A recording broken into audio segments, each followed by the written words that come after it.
Welcome to Heat and Thermodynamics with Mem T. So for today's lesson, we'll be focusing on specific heat capacity and heat capacity. Specific heat capacity is defined as the amount of heat required to raise the temperature of 1 kg of a substance by 1 degree Celsius or 1 Kelvin. And heat capacity is defined as the amount of heat required to raise the temperature of a whole substance by 1 degree Celsius. You need to be very careful when you write these definitions because they are similar with just those minor distinct difference. Specific, it's only for 1 kg of a substance, whereas heat capacity is for the entire substance. So as much as the definitions are similar with those minor distinct difference of 1 kg and whole, the symbol for specific heat capacity and heat capacity are also similar because they are both C, but for specific heat capacity, we are using a small c, whereas for heat capacity, we are using a capital C. You must be careful when you do your substitution. Pay attention to the type of C that's given on the formula and pay attention to the C value that's given, whether it is a specific or it is heat capacity. Okay, another way you can differentiate between these two in terms of their values, the unit for specific heat capacity, it is joules per kilogram Kelvin. Okay, we are specific to a particular amount, to 1 kg, so that is why our unit has a kg in them. Okay, another way you can write this unit, you can say joules dot kg -1 dot Kelvin -1. Same. Okay, now when we go to heat capacity, we are focusing on the entire substance. We are not looking at a particular amount. So the unit is going to be joules / Kelvin. There is no kg. Or you can write it as joules dot Kelvin to the -1. Let's look at example 1. Cold water has a temperature of 15 degrees Celsius. The geyser heats the water to 60 degrees Celsius. A person uses 50 kilograms of water at 60 degrees for a shower. Calculate the amount of energy required to provide for 1 shower session. Use the table of C values in unit 1. Now let's collect the information before we do our calculations. They're telling me that I have an initial temperature of 15 degrees. They're telling me that I have the final temperature of 60 degrees. Okay? And they're telling me the mass of the water is 50 kilograms. Okay? And they gave me the C. The C, because I'm dealing with water, is 4184 joules per kilogram Kelvin. Okay, what am I asked to calculate? I am asked to calculate the amount of energy. So the amount of energy is what? It is my Q. So when I choose my formula, I need to choose a formula that includes Q, delta T, M mass, and C specific. Okay, I know that these two, they are going to help me calculate delta T. Okay, now let's do our substitution.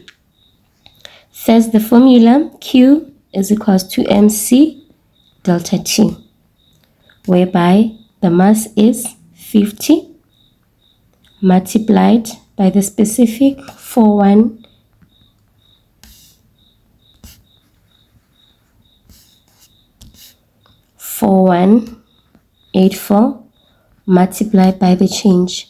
So the change is 60 minus 15. And then it gives us the final answer of 941,400 joules. Okay, I can leave my answer like this if they were not specifying that, if it was not specified that I should write it in scientific notation. Okay, but if it was asked to be written in scientific notation, let's convert it.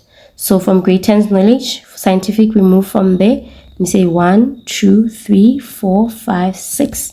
So it means it's going to be 9,41. So when we're rounding off, we round off to 2 decimal places. Okay, so I can write it as 9,41 times 10 to the power 6 joules. And that is my final answer. Example 2. While jogging for 30 minutes, a 70 kg jogger can generate 9 times 10 to the power 5 joules heat energy. Mostly, the heat regulating system of the body will lose this extra heat through perspiring and other heat regulating system. C for human body is 3,500 joules per kilogram Kelvin. If the heat was not lost and the normal body temperature is 37,4 degrees Celsius, what will the body temperature be after 30 minutes of jogging? Okay, so please pay attention. This 30 minutes, it's just there to confuse you. There is no way in your calculations you will be using 30 minutes. Okay, so don't get confused and wonder where you're going to substitute that 30 minutes. It's just there to confuse you, but not really there to confuse you, but you know what I mean. Okay, so now let's collect the information that's given. 70 kg, that is what? The mass of the jogger is 70 kg. Can generate what? 9 times 10 to the power 5 of what? Of heat. So Q is equals to 9 times 10 to the power 5 joules. Okay, then we know what the value for C, and we know the initial temperature, 37,4 degrees Celsius. So what they require us to calculate is the final temperature. We do not know it. Okay, again, find a formula that has what? All of these variables. So it is going to be Q is equals to MC delta T. How much is my Q? 9 times 10 to the power 5. The mass is 70. The C is 3,500. Multiply by what? By the final temperature, I do not know, minus the initial temperature, 37,4. Okay, now let's simplify life for ourselves. This bracket, let's leave it together like that. Do not break it down. Do not expand it. Leave it like this. So let's remove these two. How are we going to remove these two? We are going to divide both sides by the same value. So divide this side by 70, multiply by 3,500.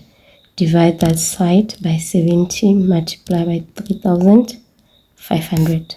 Okay, 70 cancels 70, 3,500 cancels 3,500.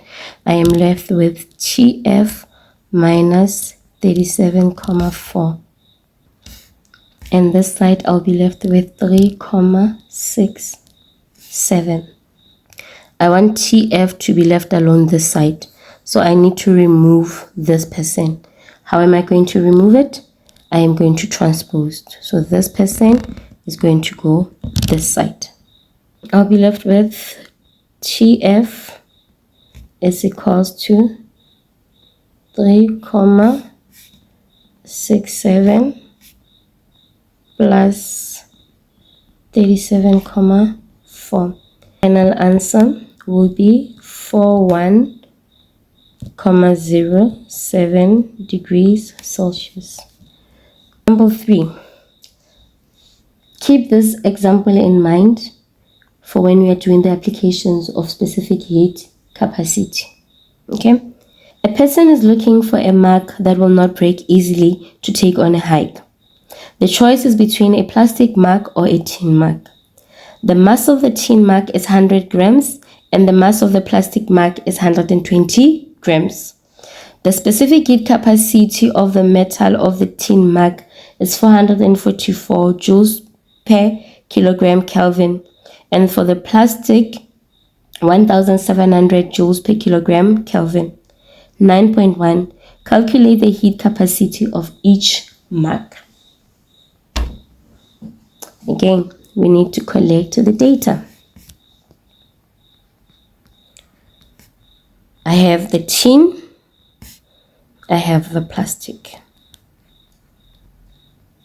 Okay, now for the tin, the mass is given as 100 grams, and then for the plastic, the mass is given as 120 grams.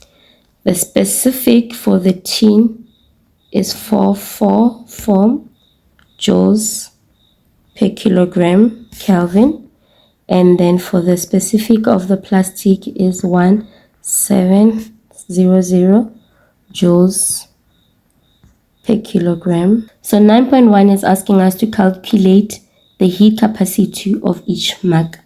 So heat capacity, remember, it's what? Capital C is equals to MC.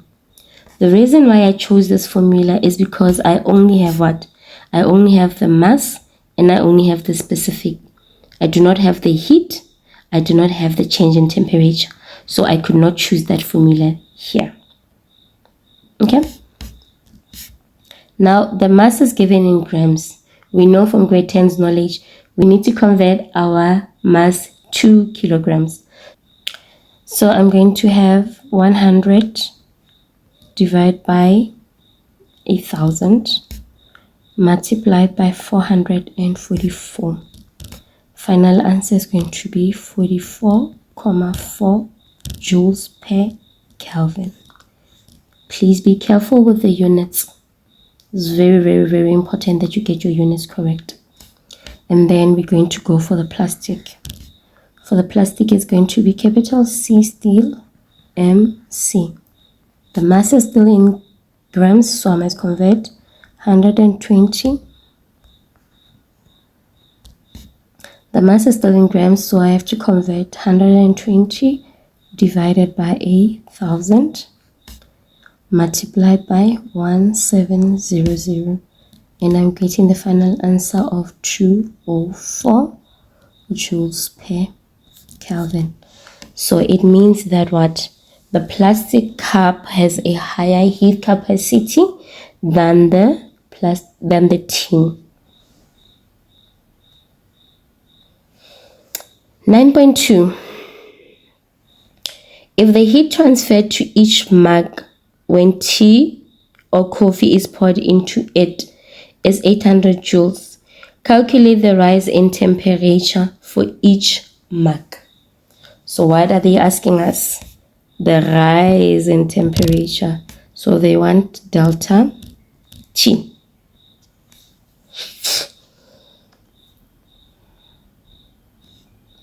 Keep in mind these values. I'm going to be using them to answer 9.2. So do you still remember? We got the C for tin as 4,4 joules per Kelvin. And then the C for the plastic was how much? 204 joules per Kelvin. Okay, now the formula I'm choosing here is going to be C is equals to Q over delta T. My C, 44,4. My Q, 800 over delta T. Same applies this side. C is equals to Q over delta T, where the C is 204 and the Q is 800 over delta T. Okay, then we're going to cross multiply. So I'm going to have 44,4 delta T is equals to 800 and I'm going to have 204 delta T is equals to 800.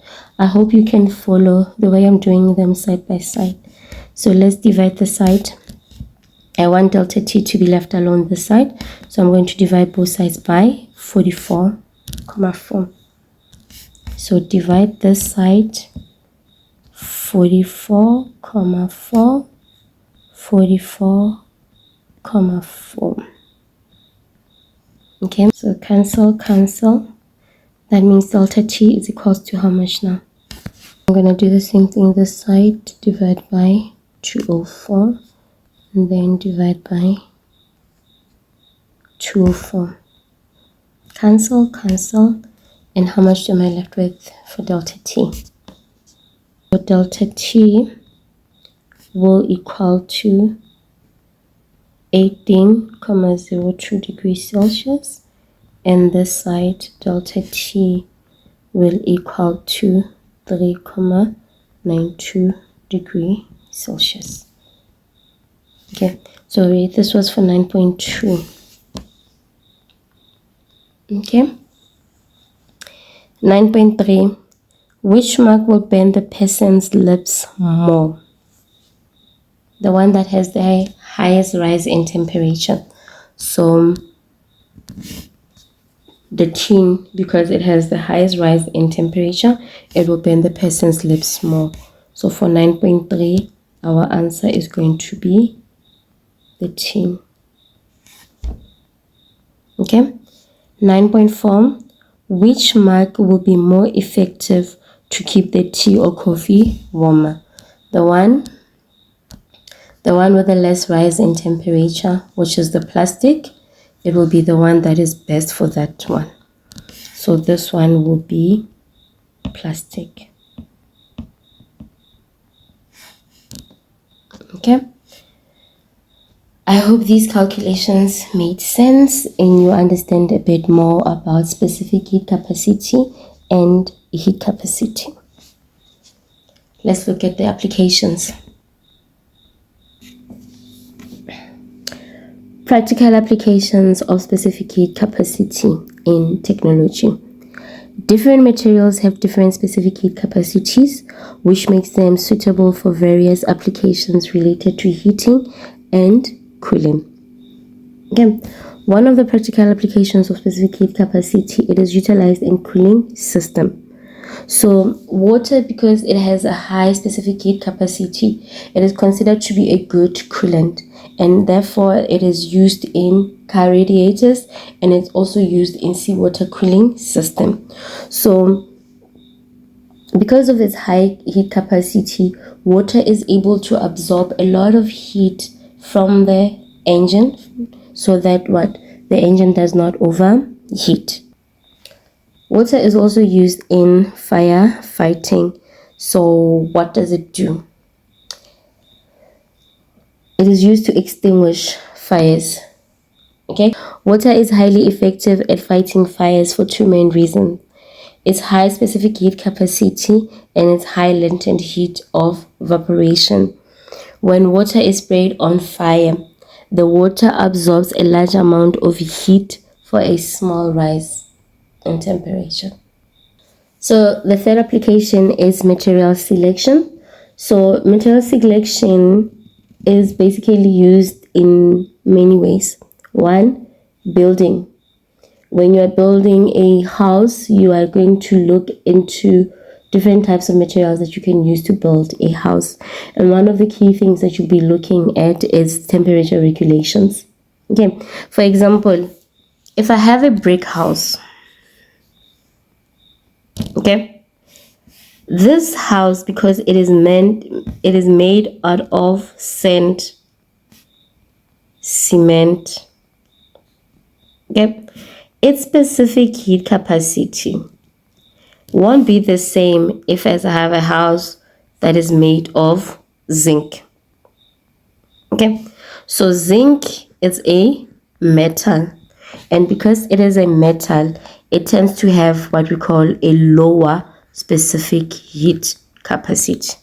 So because it has a lower heat capacity, specific heat capacity, it is going to do what?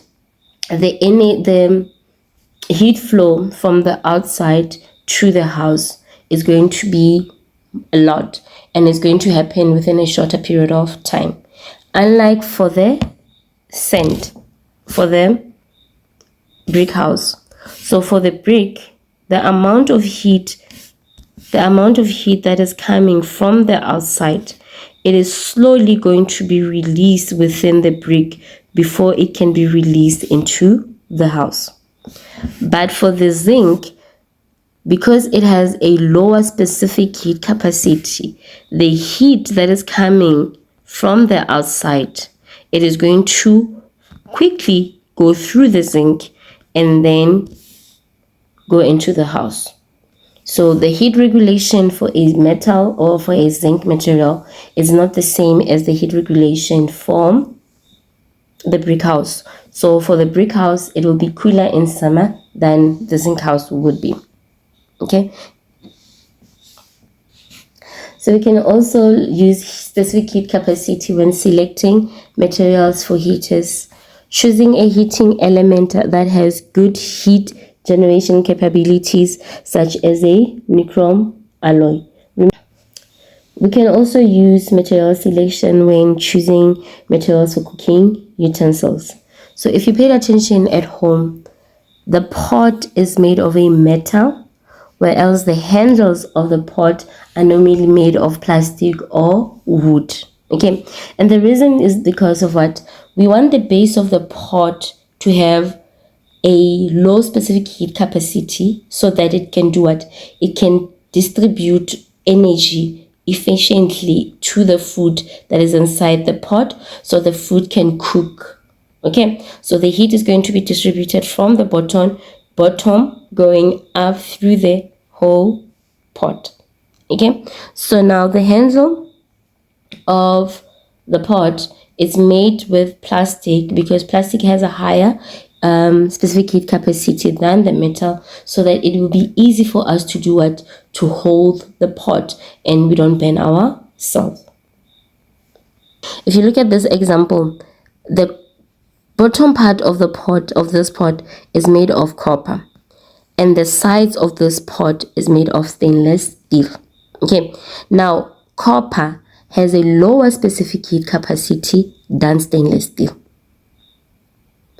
Okay, so we want the food to heat up from the bottom, but at the same time we want the heat to be contained inside the pot so that the food can be cooked. So different materials are used to do different things.